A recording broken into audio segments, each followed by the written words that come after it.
Тазабек Икрамов коронавирус жуктуруп алды. Бул тууралуу Кактус медиа маалымат агенттиги жазып чыкты. Басылманын билдиргенине караганда, Тазабек Икрамов менен биргеликте депутат Экмат Байпакбаевден дагы вирус табылган. Буга чейин Бейшеналы Нурдинов менен бирге Бакыт Төрөбаевден дагы коронавирустун белгилери чыккан эле. Өкмөттүн аппараты коомдук жана саясий ишмер Исхак Масалиевдин эпидемиологиялык абал боюнча пикирине жооп берди. Мындан 2 күн мурда Масалиев өкмөттүн Кыргызстандагы эпидемиологиялык абалды кадамын сынга алган.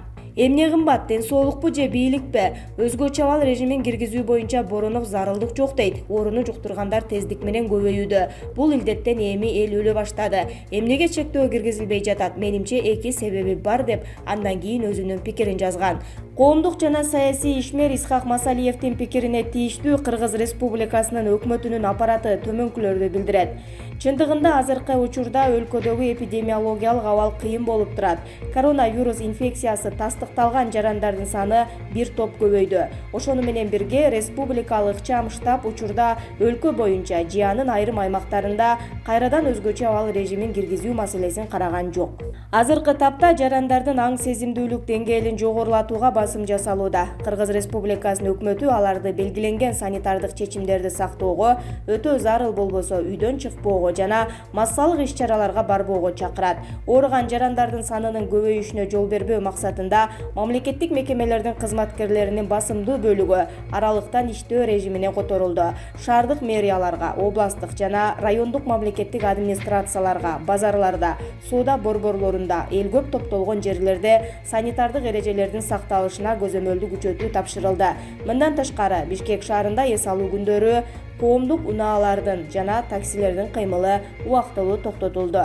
Аны менен катар медицина кызматкерлери белгилешкендей, 2020-жылдын март айынын башында Кыргыз Республикасынын айрым аймактарында өзгөчө абал режимин киргизүү туура чечим болгон. Бул коронавирус инфекциясынын жайылышын азайтууга шарт түзгөн.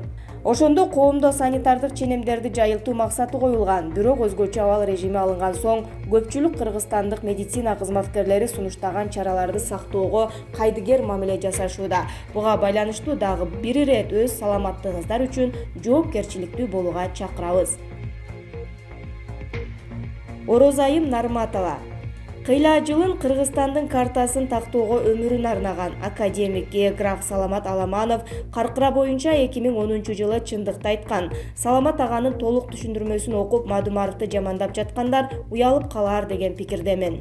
Каркыра маселеси көпчүлүккө анча түшүнүксүз нерсе. Каркыранын алабы 190 000 гектар жер. 1930-жылы Кыргыз жана Казак АССРлеринин чек арасын бөлгөн бүткүл Союздук аткаруу комитетинин документинде Каркыра эки республиканын эли биргелешип пайдаланчу жайлоосу деп көрсөтүлгөн экен. Ошол жерден чек ара өткөндө төмөн жактагы 130 000 гектар жери Казакстандыкы, 60 000 гектар жери жогору жагы Кыргызстандын аймагы болуп калат. Ошол 190 000 гектар жер Каркыра. Жанагы айтып аткан Берибиптер, Сатыйптер деген жер Санташ айылынын жанында Күнгөй ала тоосу бүткөн жерде эки суунун ортосу 30 жылкы чек ара бөлүштүрүүдө Казакстанга берилген экен. А бирок ал биздин айылга жакын, казактарга келишине ыңгайсыз болгондуктан биздин эл пайдаланып жүргөн экен. Союз тарагандан кийин деле пайдаланып жүрүшүптүр. Ал жердин аянты 1136 гектар. Ошол жердеги элден биздин комиссияда иштеген Түп районунун өкүлдөрүнүн суроосу боюнча биз ушул маселени казак тарапка койгонбуз. Биз пайдаланып келгенбиз, бизге бергиле дедик. Алар бир жыл ойлонуп, жерди жөн эле бере албастыгын айтышып, алмаштыруу сунушун айтышты. Анан жергиликтүү элдин сунушу менен ошол Каркыранын өзүнөн эле 625 гектар жер бар экен. Жанагы бажы пункту турган жердин жанында ошол жерде сунуш кылдык. Мал жайылчу тегиз жер экен. Алар ойлонуп көрүп макул болушкан. 1700 гектар жер алмашылды. 1135 гектары бизге өттү. 625 гектар жер казактарга өттү. Маселе ушинтип жергиликтүү элдин жашоо ыңгайына жараша чечилсин деп ошондой чечимге барган. Болгону ушул, ал жерде бирөө-бирөөнө сатып ийди, берип ийди деген жок. Жанагы сөз чыгарып аткан кишилер ал жерге барып жергиликтүү элге кезиксе көзү ачылат эле деп жазат Оразайым Нарматова өзүнүн Facebook баракчасына. Нурлан Насип жубайынын абалы тууралуу айтып кайрылуу жасады. Жол кырсыгынын кесепетинен жаракат алып ооруканада жаткан ырчы Асел Кадырбекованын абалы оор бойдон калууда. Бул тууралуу ырчынын жолдошу Нурлан Насип социалдык тармактагы баракчасына жазып кайрылуу жасады. Анда ал Асел Кадырбекова тууралуу маалымат таратууда этият болууга чакырган. Эске сала кетсек, 26 июнда Бишкек шаарынын Медеров менен Тыныстанов көчөлөрү кесилишинде 2 унаа катуу сүзүшкөнү маалымдалган. Андан болжол менен 3 адам жаракат алган. Саясий репрессияга каршылык комитети Жээнбековду интернетти чектеген мыйзамды колдобоого чакырды. Кыргызстандын саясий репрессияга каршылык комитети аттуу коомдук уюму президент Сооронбай Жээнбековго кайрылып, маалыматты манипуляциялоо жөнүндө мыйзамга кол койбоого чакырды. Уюмдун жетекчиси Адил Турдукуловдун пикиринде, эгер Жээнбеков тарыхта сөз эркиндигинин жана жарандык укуктардын муунткучу катары калгысы келбесе, бул мыйзам долбооруна вето коюшу керек. Дүйнөдө манипуляцияга жана фейктерге каршы күрөшүүнүн бир эле ыкмасы бар. Биз баарыбыз аудиторияны, анын ичинде ошол эле депутаттарды медиа сабаттуулукка үйрөтүү багытында иштөөгө көңүл бурушубуз керек. Себеби адамдар социалдык түйүндөрдө жана жалпыга маалымдоо каражаттарында көргөн маалыматтын чын төгүнүн айырмалап биле алгыдай болушу зарыл. Бул иш мектептен жана университеттен башталганы туура. Турдукуловдун белгилешинче, Кыргызстанда жалган маалымат жайылткандарды жоопко тартуунун мыйзамдык жолдору ансыз деле жетиштүү. Жогорку кеңеш 25 июнда сессиясында маалыматты манипуляциялоо жөнүндө мыйзам долбоорун 2 жана 3 окууда удаа карап кабыл алды. Ага 79 депутат макул, ону каршы деген добуш берди. Эми ал документ президенттин кароосуна жөнөтүлөт. Өлкөдөгү сөз эркиндиги жана демократиялык баалуулуктарды чектейт деп сынга кабылган демилге жарандык коом менен парламенттеги айрым депутаттардын катуу каршылыгына туш болду. Демилгенин автору Гүлшат Асылбаева сунушталган жоболор интернетте өз атын жашырып, жалган маалымат тараткан фейктерге каршы багытталганын айтып жатат. Бүгүн 29 июнда Бишкекте реакция 3.0 деп аталган нааразычылык акциясы өтүүдө. Бул тууралуу уюштуруучулар социалдык тармактар аркылуу билдиришти. Уюштуруучулардын айтымында митинг маалыматты манипуляциялоо тууралуу мыйзам долбооруна каршы уюштурулуп жатат. Жүрүш эркиндик сейил багынан башталып, парламент имаратынын жанында аяктайт. Белгилей кетсек, бүгүн Бишкекте дезинфекциялоо иштери жүргүзүлөт. Анын арасында эркиндик сейил багы да бар экенин жарыялады. Жарандык коом эл аралык жана медиа уюмдардын каршылыгына карабай, аталган мыйзам долбоору 26 июнда 3 окуудан кабыл алынган.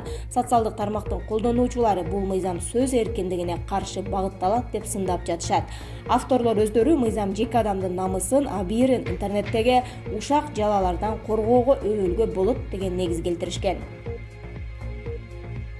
Травматология жана ортопедия илим изилдөө борборунун жетекчиси Сабырбек Жумабеков ырчы Асел Кадырбекованын саламаттыгы боюнча маалымат берип, абалы оор экенин айтты. Аселдин абалы дагы деле оор, ком абалында жатат, бирок өзү дем алып, кан басымы өзүнүкү, эч кандай дарынын жардамы менен эмес. Бүгүнкү күндө кичине болсо дагы жылыш бар, бирок абалы баары бир оор бойдон калууда, деди Жумабеков. Өмүрбек Текебаев сөз эркиндиги үчүн жарандык жүрүшкө катышууда. Ошол тапта Бишкек шаарында интернетти көзөмөлдөө мыйзам долбооруна каршы реакция 3.0 деп аталган жарандык жүрүш өтүп жатат. Катышуучулар Гүлшат Асылбаеванын маалыматты манипуляциялоо тууралуу мыйзамына президент вето коюшу керек деп эсептешет. Жарандык акцияга ата мекендин лидери Өмүрбек Текебаев да катышууда. Ал интернеттеги жалган маалымат, сапатсыз контент менен учурда бүткүл адамзат күрөшүп жатканын, бирок кыргыз бийлиги туура эмес жолду тандаганын белгиледи. Акыркы 5 жылда көп нерсе өзгөрдү. Интернет баарына жеткиликтүү болуп калды. Мамлекеттин маалыматка болгон монополиясы талкаланды. Азыр эл КТРден эмес, интернеттен маалымат алып калды. Чиновниктердин көнгөн чөйрөсү өзгөрдү. Бирок жаңы шарттарга адаптация боло алышпады. Алар эл менен, коомдук пикир менен иштешүүнүн жаңы ыкма формаларын иштеп чыга алышкан жок. Ошол үчүн алар примитивдик жолду тандап, монополиясын кайтаргысы келүүдө. Бул үчүн бийлик өзүнө ыңгайсыз адамдарды тизгиндөө максатында мыйзамдарды кабыл алууда. Бардык тыюуларды, чектөөлөрдү бийлик өз оппоненттерине каршы колдонушу ыктымал, деди Текебаев. Текебаев азыр маалымат мейкиндиги жалган, сапатсыз контентке толгонун, бирок бул бүткүл адамзаттын, планетанын көйгөйү экенин белгиледи. Бул жакын каралыкта чечиле турган көйгөй. Биздин өкмөт тандаган жол туура эмес. Сензор адамдын мээсинде болушу керек. Ал чиптей болуп билим берүү менен орнотулушу керек. Өзүбүзгө керектүү маалыматты издеп үйрөнүшүбүз керек. А жаман маалымат дайыма болот. Адам өзү иргейт аны, деди саясатчы. Жарандык жүрүштүн катышуучулары Эркиндик бульварынан Борбордук аянтты карай бет алышты. Алар Гүлшат мандатыңды тапшыр, кул болбой, мен фейк эмесмин деген лозунгтар менен чыгышкан.